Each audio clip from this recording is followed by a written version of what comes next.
You know, there's an old saying, you never really know a person until it's too late. How many times have we heard stories like this? A woman meets a man. He seems charming, loving, the perfect partner. She trusts him. She builds a life with him. And then, one night, everything changes. Maria Nemeth was one of us, a hard-working woman, independent, doing her best to build a good life. She had a job, a home, and dreams. But in the blink of an eye, those dreams were stolen. Not by a stranger in a dark alley. Not by some faceless criminal. By the very man who told her he loved her. And why? Because she made a simple mistake. A slip of the tongue. A name from her past. That's all it took to send Fidel Lopez into a rage so violent, so inhuman, that it left detectives struggling to believe what they were seeing. This wasn't just a crime of passion. It was a crime of pure, unfiltered rage. And for Maria, there was no second chance. How many times have we watched the news, shaking our heads, saying she never saw it coming? But maybe she did. Maybe there were signs. Maybe she ignored that gut feeling, the little warnings that women have learned to brush aside. Or maybe, like so many others before her, she just wanted to believe in love. This is the story of Maria Nemeth, a woman who deserved so much more, and a man who made sure she never got it. Let's begin. Maria Nemeth was one of us. She was strong, independent, the kind of woman who didn't wait for life to hand her anything. She worked for it. She had a career, a home, and the quiet satisfaction that comes with knowing you built something for yourself. But if there's one thing life teaches us, it's that no matter how much we plan, how careful we are, we can never predict the people we let into our hearts. Maria thought she had found love, and who could blame her? Fidel Lopez was younger, charming in that reckless way that makes a woman feel alive again. He made her laugh. He made her feel wanted. And for a woman who had already been through love once before, it was nice to feel that spark again. Was it perfect? Number. But what relationship is? So, when Fidel asked her to move in with him, Maria said yes. She packed up her things, left behind the home that had once been hers alone, and stepped into a new beginning. But here's the thing about new beginnings. They don't always lead where you think they will. Because behind the laughter, behind the passion, behind every whispered, "I love you," was a man Maria didn't really know. Not yet. And by the time she did, it was already too late. It was a Saturday night like any other. Maria Nemeth and Fidel Lopez had reason to celebrate. They had just moved into a new apartment, a fresh start, a place to build their life together. So they did what any couple would do. They opened a bottle of tequila. The night started with laughter, whispers, stolen kisses. The kind of night that feels safe, easy, warm. But alcohol has a way of blurring the edges, of turning love into something unrecognizable. And in a single moment, everything changed. Maria, in the haze of the night, said a name. Not Fidel's, her ex-husband's. It was a mistake, a slip of the tongue. A fleeting moment that should have been laughed off, shrugged away. But not for Fidel. Number for Fidel, it was a betrayal. Something deep inside him snapped. The warmth disappeared from his face. The man Maria thought she knew was gone. And in his place was something else entirely. In a blind, drunken rage, Fidel destroyed the apartment. He ripped doors off their hinges, smashed mirrors, punched walls like they had personally wronged him. And then he turned on Maria. She didn't stand a chance, because in that moment she wasn't a woman he loved anymore. She was a reminder of every insecurity, every fear, every twisted thought inside his mind. And that was something he couldn't forgive. What happened next? Even seasoned detectives struggled to comprehend, because this wasn't just a crime. This was a nightmare come to life. Fidel Lopez didn't just hurt Maria, he tortured her. Whatever darkness had been lurking inside of him, it took over completely. He ripped apart the apartment, tearing down everything they had just built together.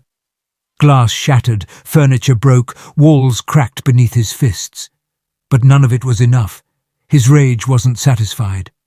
So he turned back to Maria, and then he ripped her apart, not with a weapon, not with a knife, with his bare hands. The level of violence, it was inhuman. No mercy, no hesitation. By the time Fidel stopped, Maria was gone. She wasn't moving. She wasn't breathing. And in that moment, when the rage finally left him, Fidel knew exactly what he had done. He tried to wake her up. He shook her, called her name, begged. But it was too late. Maria Nemeth, the woman who had once laughed with him, trusted him, loved him, was never coming back. My girlfriend, she's not breathing. It was 3:39 a.m. Fidel Lopez called 911, his voice breaking, gasping, playing the part of a man in distress. Please, she's having trouble breathing. A tragic accident, a medical emergency. That's what he wanted them to believe. But when first responders arrived, they saw the truth, and the truth was painted in blood. The apartment was a war zone, walls covered in red, shattered glass, furniture overturned, the air thick with the sickening smell of alcohol, sweat, and something far worse. Maria's body lay on the bathroom floor, no sign of life, no chance of survival, and standing in the middle of it all, Fidel, drunk, shirtless, hands stained with the evidence of what he had done. Still, he tried to lie. She just passed out. But the officers had seen overdoses. They'd seen natural deaths. This wasn't that. This question mark. This was something else entirely. The sheer brutality of the scene, the way Maria had been violated, torn apart. It was enough to make even the most hardened detectives go pale. The evidence was overwhelming. And yet, Fidel kept lying. Maybe he thought he could talk his way out of it. Maybe he thought if he just played the role of the heartbroken boyfriend, they'd believe him. But here's the thing about lies. They only work when the truth isn't staring you right in the face. And that night, in that blood-soaked apartment, the truth was impossible to ignore. Fidel Lopez was arrested on the spot. There was no way out of this, no excuse, no cover-up. He was charged with first-degree murder. And when detectives sat him down in the interrogation room, the lies fell apart. At first, he tried to play dumb. He cried, he begged. But the evidence? It spoke louder than his words ever could. And then, he broke. And what he confessed? It was chilling. He admitted everything, the rage, the violence, the sheer, unspeakable horror of what he had done to Maria. He didn't black out. He wasn't possessed. He knew. And in 2017, the justice system made sure he'd never hurt anyone again. A Florida judge sentenced him to life in prison without parole. No appeals, no second chances, a lifetime behind bars. But here's the thing about justice. For Maria's family, there was none. Because no prison sentence could bring her back. No courtroom speech could erase the pain. No judge's gavel could undo what he had done. Maria Nemeth was gone.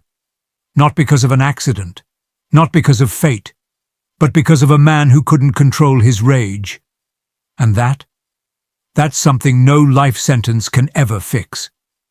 Maria Nemeth was so much more than what happened to her.